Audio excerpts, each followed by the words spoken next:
when it comes to names, the truth of the matter is most of us are running on nicknames. I believe we all know what nicknames are. Most of us, just like when you open your social media account, that most people use all the jargons as their name. So in the world today, majority of people are not really running around with their real names, but are carrying around nicknames or fake names or made up names because a name easily tell or sort of give you an idea of who the person is. So when you run around with fake names or nicknames or all these sort of names, all of a sudden your spirit does not connect to the name. And wherever the formation of this nickname that you have upon yourself instantly becomes your identity. So you basically start to depict or display the characteristics that are attached to the particular name that you've given to yourself as a nickname. So I believe so much in my spirit that when it comes to names, just for you to connect, just for your spirit to connect, is very vital that you if you must change your name from whatever name you call yourself, and then with the guide and the guidance of the spirit, and also with the guidance of a spiritual leader, they can help you pick a name that reflect or resounds who you are. I mean, I'm talking about who you really are. So we should all take a cue from present day Ghana, which was called Gold Coast, and it was called Gold Coast because definitely the slave masters of the colonial masters gave the name Gold Coast because they found a lot of gold on the coast. But the truth of the matter is, I applaud those, and I believe our first president Kwame Nkrumah played a major role in this, who changed the name from the Gold Coast to Ghana. Now, it may shock you, the same people that were living in then Ghana Empire are the same people that are living here in the present Ghana Empire. And it may shock you, they were dealing in salt and gold and resources like that. And Ghana is still dealing in salt and gold and resources like that. And it will also shock you, it is located around the eastern part of Mauritania. And Mauritania, if you know any history, it goes all the way back to one of the first people to live on the face of the earth. So the history and the people living in present day Ghana make amends, and simply because the name given to the people is having effect on the people in the name and is drawing certain people. It's like the same spirit that existed in then Ghana Empire is the same spirit that had moved itself into this place. And before it was named Wagadu or Do, if I'm not saying it right. And he was a king. And when you come to Ghana, you notice in our culture, we appreciate and accept the kinship system. So the name is giving a very, very positive impact to the nation Ghana. And since the Ghana Empire was leading one of the first of empires to spring out in the West African belt, it's not a surprise that Ghana is leading a lot of things happening in the world today. I mean, especially among the African descent communities and countries. So names are very important. So if you just have any name that does not resonate with your spirit, with who you really are, then I think it's time you make a change to your name, because you never know. When you pick the right name, you will live the right life. To transform ourselves, it is essential that we also transform our names. I mean, the naming process itself is a process of creation. When the Europeans gave African people their names, and they gave us these names by the fact that we were enslaved. I mean, to enslave people, one of the first things you do is to take away their names, give them names that you want them to have. And every name that African people wear that is not an African name is indeed a sign of being a conquered people. So the first act of transformation I call an ordinary act of transformation, and that is when African people who do not wear the names of their ancestors change their names to reflect their ancestors' lives. The second I call an extraordinary act of transformation. That's when it is not merely the changing of the names that is important, but it is also the changing of our behavior, the changing of our attitude, the transforming of our actions, becoming, in effect, people who are responsible for ourselves. Our enemies are many, and they stand ready to pounce upon and exploit our every weakness. They play upon our vanities and flatter us in every kind of way. They tell us that this particular person or that particular country has greater or more favorable potentialities than the other. They do not tell us that we should unite, that we are all as good as we are able to make ourselves once we are free. Don't fucking move on. Shoot your fucking ass, bitch. Tase his ass. Why are you so angry? I'm angry because it's been going on forever. Enough is enough. We're waiting for a back. I will, sir. No worries. I will. Fuck. He just shot his arm off. We got pulled over on Larpener. I told him not to reach for it. I told him to get his hand out. You told him to get his ID, sir, and his driver's license. Oh my God, please don't tell me he's dead. Please don't tell me my boyfriend just went like that. Keep your hands where they are, please. Yes, I will, sir. I'll keep my hands where they are. Please don't tell me this, Lord. Please, Jesus, don't tell me that he's gone. Please don't tell me that he's gone. Please, officer, don't tell me that you just did this to him. You shot 4 bullets into him, sir. He was just getting his license and registration, sir. Mid-20th century is Africa's. This decade is the decade of African independence. Forward then to independence. To independence now. Tomorrow, the United States of Africa.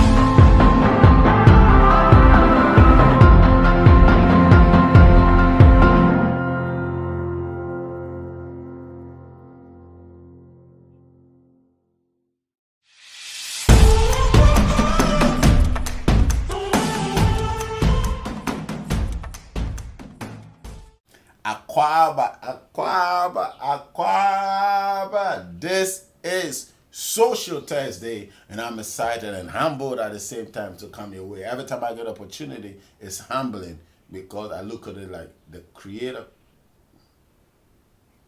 is using me to speak truth to our people. I feel it's a huge assignment and responsibility. That is why I am humbled every time I get an opportunity to come your way and listen. I love you guys, you know I do. And you know we're getting ready for our fast, we're getting ready for our sacrifice, we're also getting ready for our donation at the orphanage. And the month of September is a huge one, and I'm excited, I just can't wait. And before I go any further, I want to give thanks to the powers that be, the Creator, our Father, the reason why all of this is happening. I also give thanks to the Mother Earth, our mother, and also all the powers that be. Amen.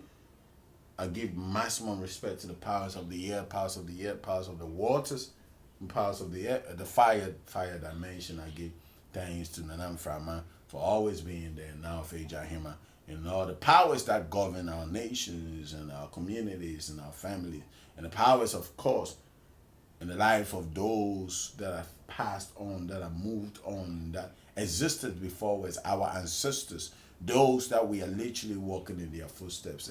And also a big thank you to you for making this family what it is. And listen, I look back and I wondered how anybody is going to listen to the truth that I'm saying. But I guess when you start speaking the truth, the people that the truth is meant for will definitely show up. And you are one of them that was created to know the truth and liberate yourself from this huge deception that the entire world, the lies that is cast upon the face of the earth, that most people are still living under. This is the melanated truth. And we are reacting on Social Thursday.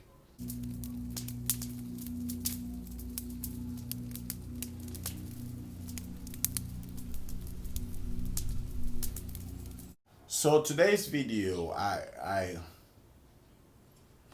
sort of wanted to make a compilation of different videos, and which is all saying the same thing. So it's not necessarily a reaction, but it's got to do with the name that you bear, or the power of your name. It's got to do with the power of your name. So when it comes to names, there are 3 questions that every single person needs to ask themselves.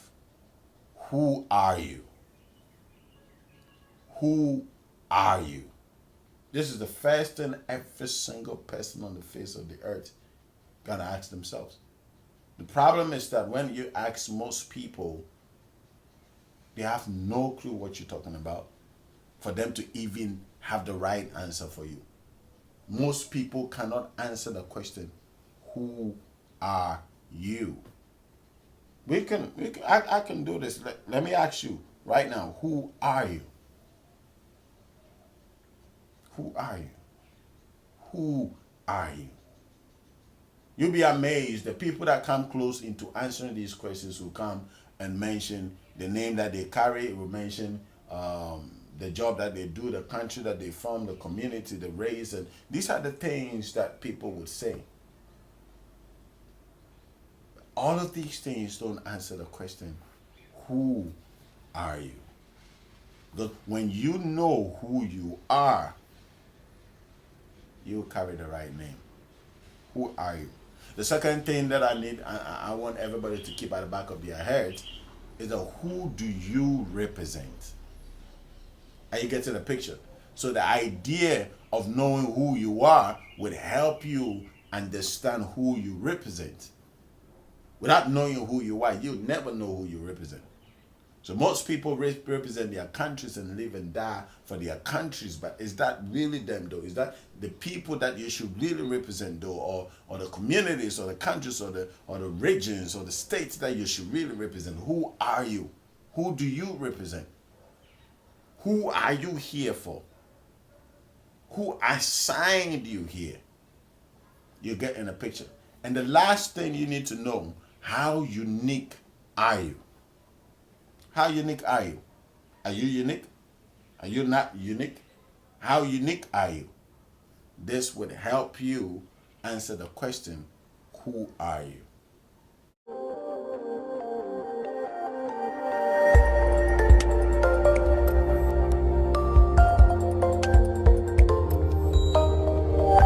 The names that are given to children in our spirituality needs to be understood that it's a spiritual process.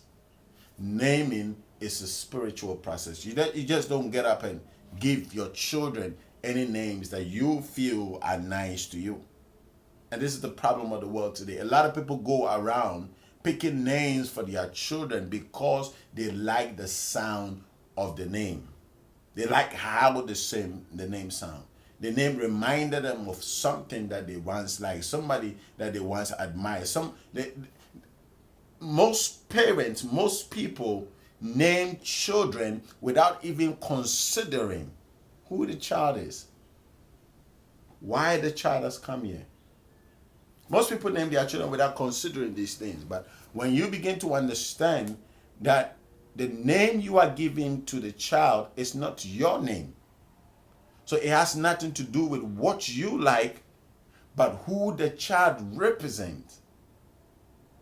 This is how we got to name our name. So it's a spiritual process, and the Akan system, as a matter of fact, the Akan naming system is, to me, is one of the unique naming systems in the entire world, if I'm not mistaken, because I think it's basically only the Akans that name their children after the days of the week, which is the 7 powers, which connect to all the 7s there is out there. And I think certain few African countries also name their children after the day of the week. But Akans are basically the ones that are known for naming the children part of the week. So when you meet anybody across the face of the earth and the person has a name that connotates the day of the week or represent the day of the week, then you should know that that person is indirectly an Akan descent that has one way or the other been disconnected because of colonization, slavery, or migration. These 3 things always cause the separation of our people and the breakdown into smaller tribes and groups. So anybody, I don't care where you are in the world or where you are, which part of Africa you find yourself, if the naming system of your community or your tribe goes after the order of the week, then you are definitely connected to the Akan spirit, and you are definitely an Akan descent. It doesn't matter where you are. When you go deeper and search the story, you will confirm everything that I'm saying right now. So our naming systems are unique. So when you find yourself anywhere and you're carrying any name that means a day of the week or is connected to the power of the day of the week, then you should know you are definitely an Akan descent. My name is Erican, and it means victory comes from God. Obot Etukuro is my last name. Obot, Etuk, and Udo. Those are the first 3 families in my lineage, my ancestors. And my name traces me back to this beautiful continent of Africa and Nigeria, the Ibibio people of southern Nigeria. Put it all together, and my name is my anthem. Victory comes from God. It's my family tree, Obot et Uguro. And together, it's my compass. If I ever get lost, my name will lead me back home.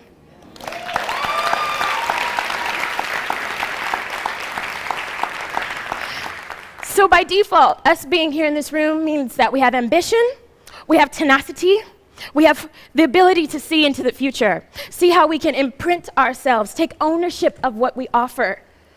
And by doing so, undoubtedly, we will have a tremendous impact on the next 10, maybe 50, and 100 years here in Nigeria, but guess what?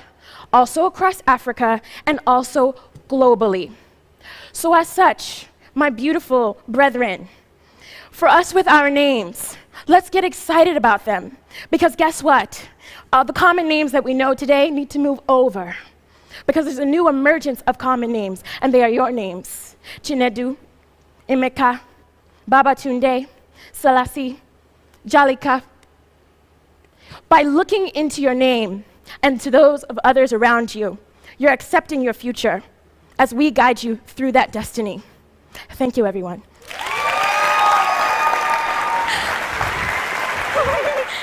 In the Akan system or in our spirituality, we don't have first names and surnames. We just have names and titles respectively. So some people might have their name and have a title to it, which, for example, somebody will have the name Kofi and they will add the title Achin to it. So we call Kofi Achin. You understand? So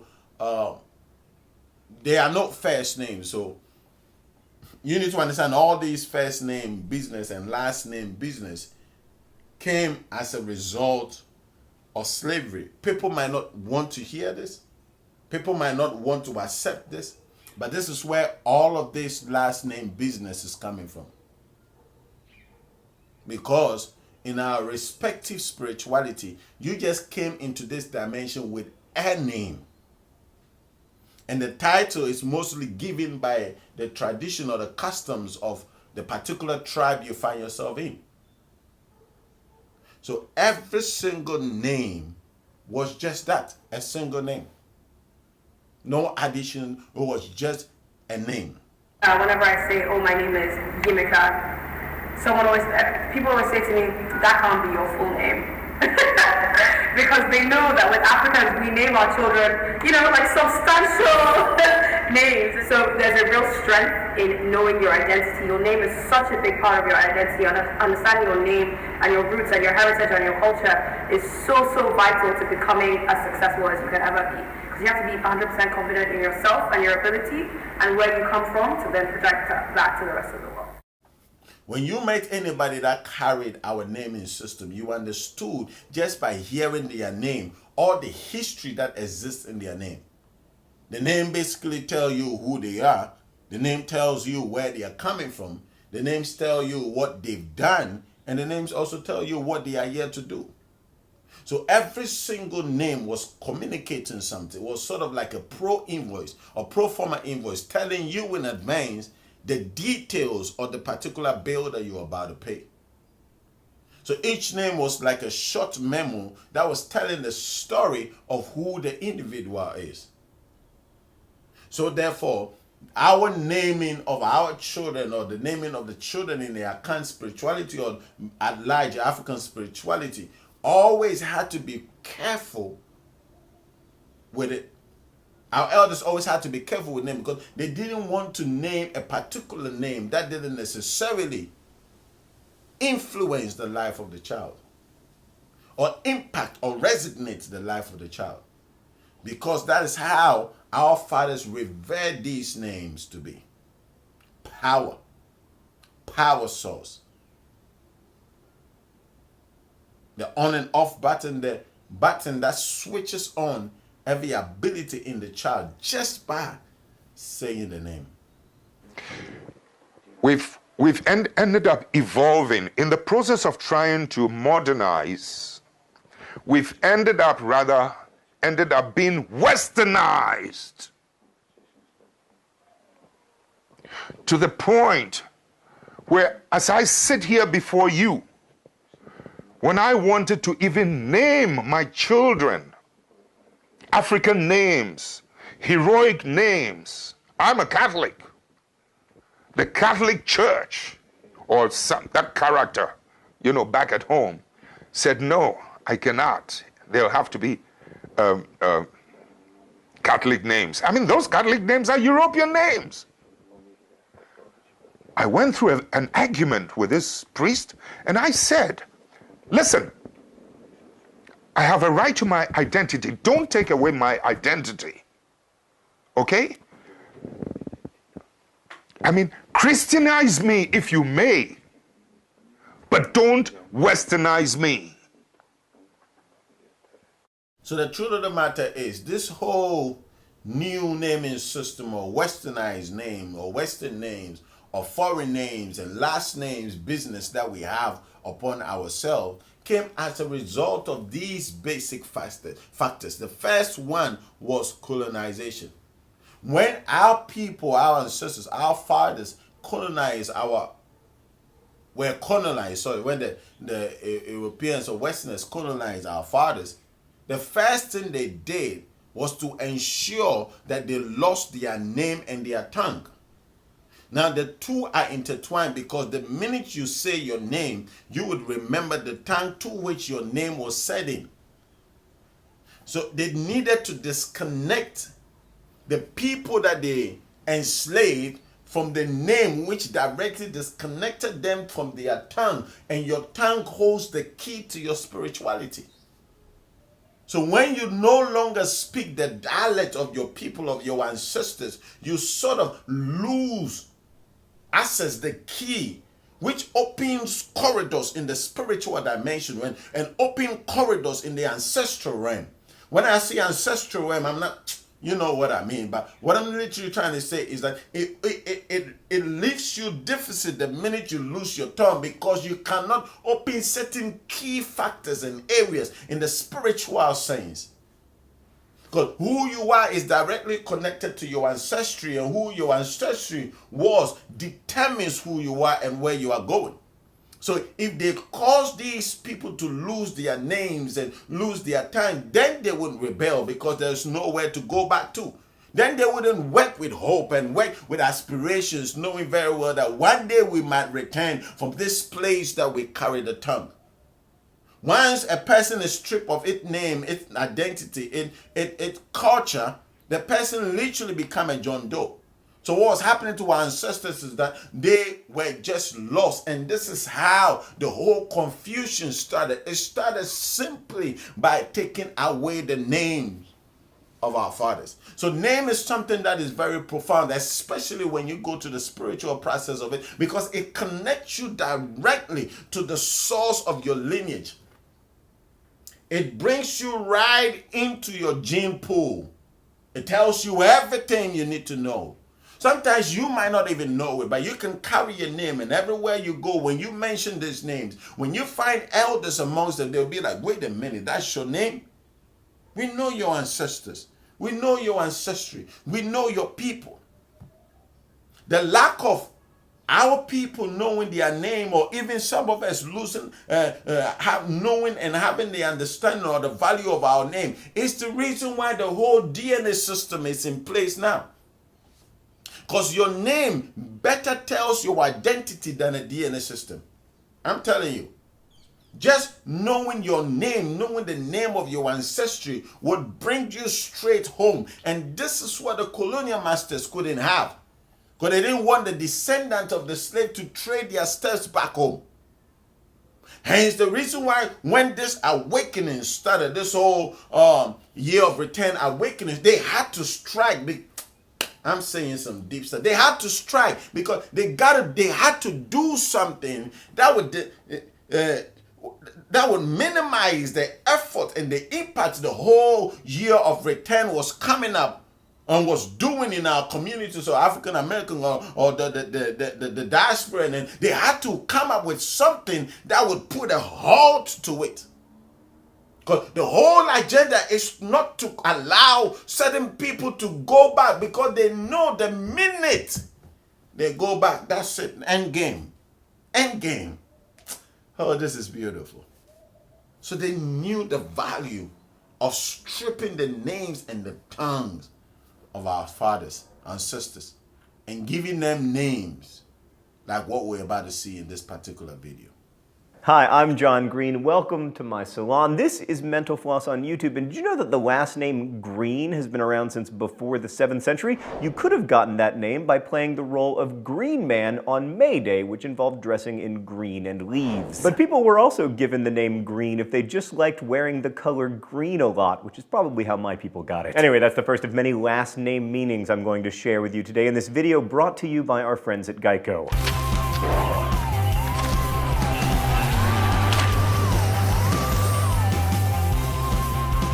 Smith is an Old English name that was given to those who worked with metal. It's probably related to a word that meant to strike. Similarly, Schmidt is a German name meaning metal worker or blacksmith. The popular Spanish last name Lopez came from the Latin word for wolf. The ancient Aramaic word for twin gave us the name Thomas. And Hill is an English name referring to someone who, get this, lived on a hill. Other people got the name not from location, but from the name Hildebrand or Hilliard. In parts of England, Lynch meant someone who lived by a hill. In Ireland, though, it may have meant seaman. You know, a person who goes to sea. Sail, you tiny, mighty heroes. Get your head out of the gutter. Novak came from the Slavic word meaning either new or newcomer, and Murphy derived from the Irish term for sea warrior, which is very different from a seaman because war. The Visigothic word for man gave us the last name Gomez, and if your last name is Cook, you probably have some ancestors who did that for a living. Same goes for baker, and Baxter was the word for a female baker. Becker is the German version of baker, and the surname Hall is also named after an occupation. They were the people who worked in a house or a hall. In England and Scotland, the name Adams was created to mean son of Adam, which, you know, all men are. They borrowed the Adam part from Hebrew, of course. Similarly, Rogers means son of Roger, although Roger isn't like the first man in an alternate version of the Bible. His name comes from the legend of the Danish king Hrothgar, who can be found in Beowulf. Hrothgar, by the way, means famous spear. There are, of course, a ton of these sons. Let's just get a bunch out of the way. Thompson is Celtic, meaning either son of Tom or referring to the place Thompson in Norfolk. Robinson could be the son of either Robin or Robert. Roberts, of course, son of Robert. And Robert means fame and bright. Both Johnson and Jones mean the son of John. The name John comes from the Hebrew Yohanan,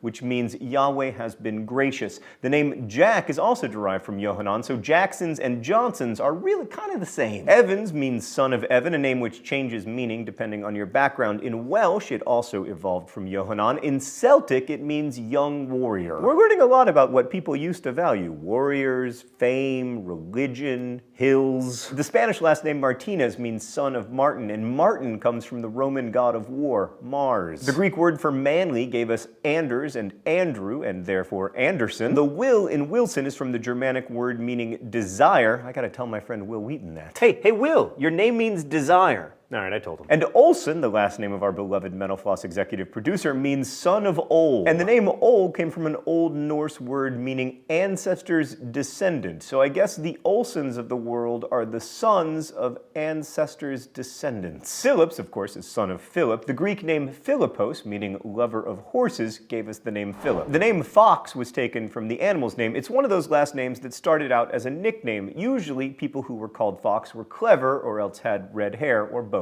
Probably just one or the other. Then there's the name Russell, which is an Anglo-Norman word meaning red-haired or even red-skinned. Similarly, White was a nickname first, probably referring to a person who had white hair or a very light complexion, and Brown was someone who had brown hair or wore a lot of brown clothes. But really, wasn't that everyone in like the 5th century? I guess that explains why there are so many Browns. The popular Korean surname Kim means gold, and the Chinese name Lee can also mean plum. The L-E-E version of Lee comes from an Old English word meaning meadow. Stuart is a Scottish name meaning household guardian, so that would be the person who handled administrative tasks for a big royal household. And Clark comes from the occupation of scribe, so I live near a hill and I'm something of a scribe, so I guess I would be a lynch clerk. The name Walker could have been someone who did fulling, which was walking on cloth to improve its quality. Another occupation related to that name, military officers who would monitor a forest area by, walking. So you're like an officer of the sky.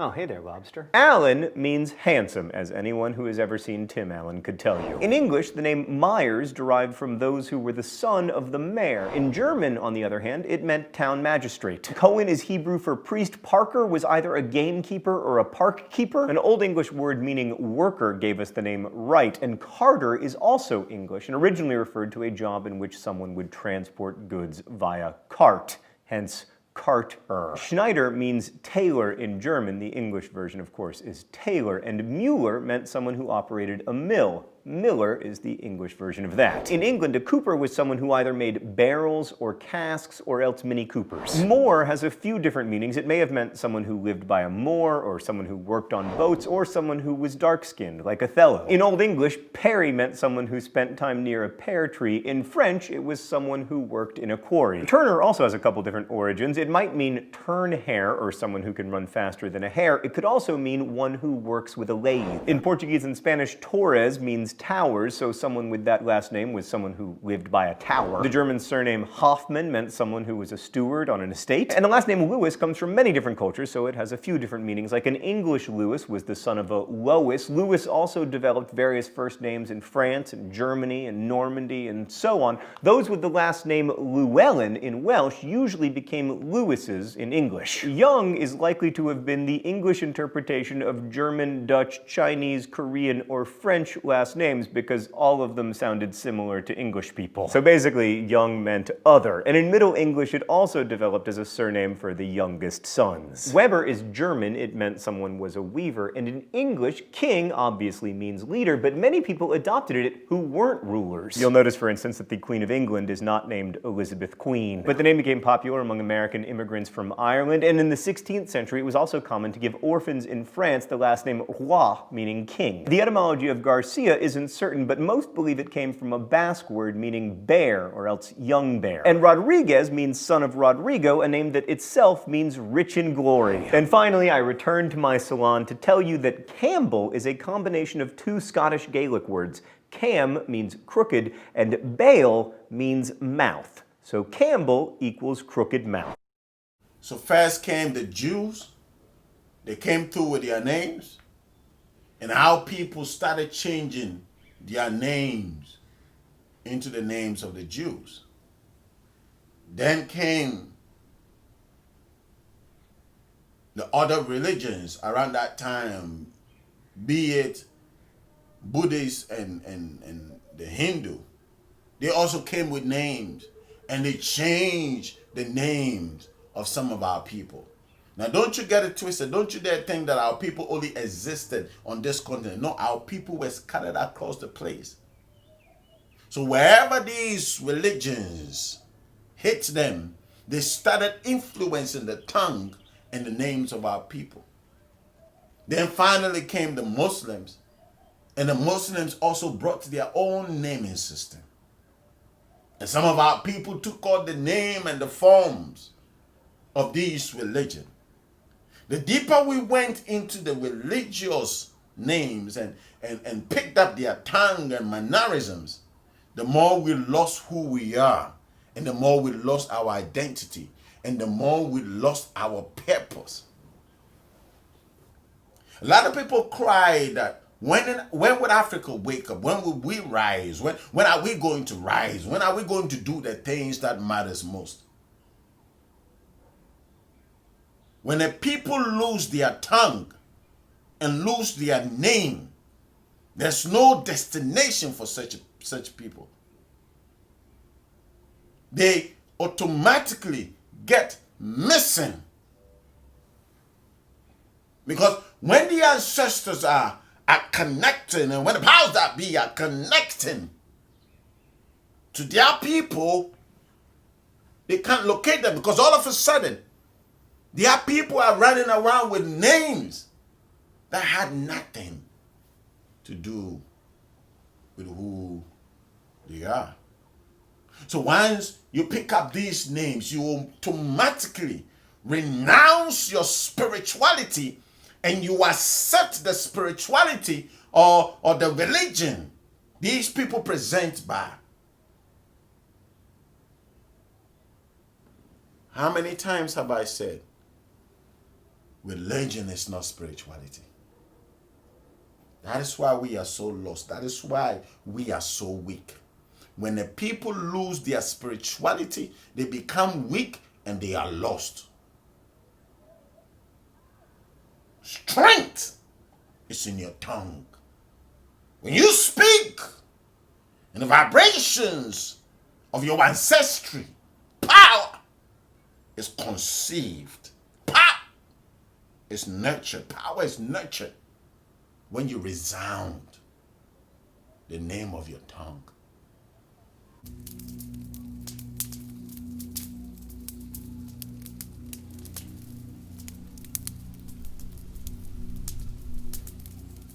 Another significant value that we've lost about our naming system is the fact that names are not necessarily made for self.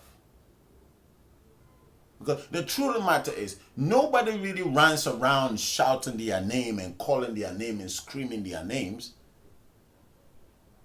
So the impact of names is not necessarily only on the person that carries the name, but the one speaking the name. Do you understand what I'm saying?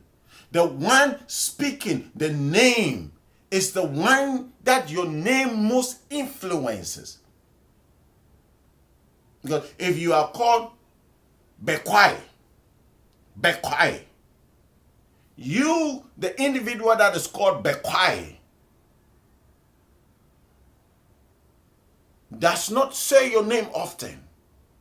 But the person saying the name is activating certain vibrations in the realms of the dimension, and it's reminding the person saying your name that this is who we are. This is who we are. So saying or invoking a particular name is a reverberation that goes through an entire community to energize the whole place and tell the people who they are and where they are coming from. So each name of our ancestors were little fire torch. They were little fire torch.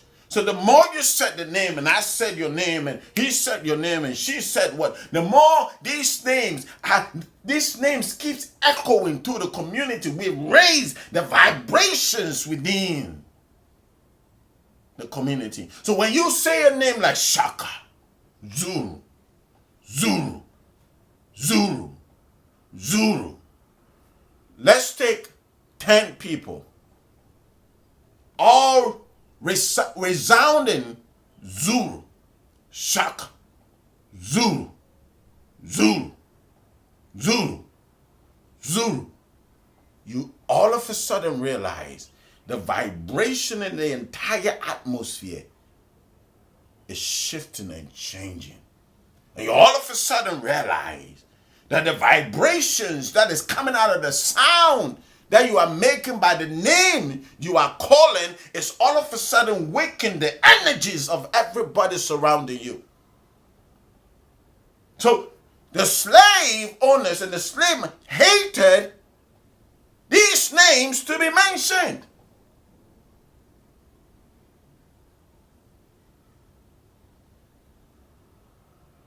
They hated these names to be mentioned. Because these names were waking up some spirits and some powers and some authorities that they couldn't contain. The more they said these names, names relate to a spiritual identity, not just a physical or cultural one. When you take on a name, you take on a spiritual lineage. I was supposed to be on Yeka because it takes on a spiritual lineage, not necessarily a cultural lineage. Words and sounds have a certain kind of emotional power. The vibration of sounds, words, names give rise to that power. When you say the name, you give rise to that vibration. That vibration echoes not just within this world, but within the universe. When we say our names, we are saying and echoing that vibration. That vibration echoes through our spiritual lineage, which stretches back thousands, perhaps millions of years, and also resonates with our spiritual essence. And that spiritual essence has a root that goes back to the beginning of time, even before time itself. And so therefore, the names that we choose are very important and no joke. Because I told you, the naming system in the Akan spirituality is a spiritual process. Names are often titles that are given all the vibration that the individual, the child, came into this dimension with. So when you echo the name, you are not just only speaking to the living in this dimension, but you are also speaking. Oh, I'm saying some stuff. Is somebody getting it? You are also speaking some names to the living in the ancestral realm. You thought I was going to say the dead? No, because they are not dead. Death is not the end of life. I've said it multiple times. So those that have crossed over, when we find ourselves and we say, Anochimbe, Anochimbe, Anochimbe, or Komfo Anochi, or we say, Otumfo, Otumfo, Nana Bedu Bonsu, Nana Bedu Bonsu, Nana Bedu Bonsu, Bosompem, Bosompem, Bosompem. When we sound these names, we are echoing to all the dimensions, because every sound that comes out of your mouth is a reverberation. It's kicking, it's sparking some things, it's waking up some things, not just in this dimension, but in the dimension beyond our physical eyes. So when we call on our names and our spirituality, our ancestors are summoned to join in whatever situation that we find ourselves, and all of a sudden we are charged up to do something that nobody else can do in this day. This is how we got our names, because it's spiritual. Listen, my time is up. I gotta let you go. Let me tell you something.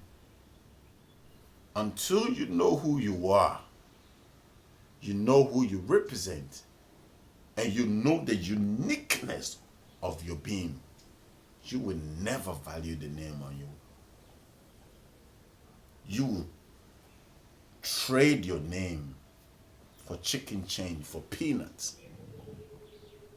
You take away from you something that is so powerful and replace something that is so hollow and empty on you and call it your first name and your Christian name. I love you guys. My time is up. Listen, I'll continue the names next week and we will go deeper next week. Stay blessed and love you guys. Don't forget to subscribe if you haven't hit the subscription button, and our fasting is just around the corner. Have a great evening, guys.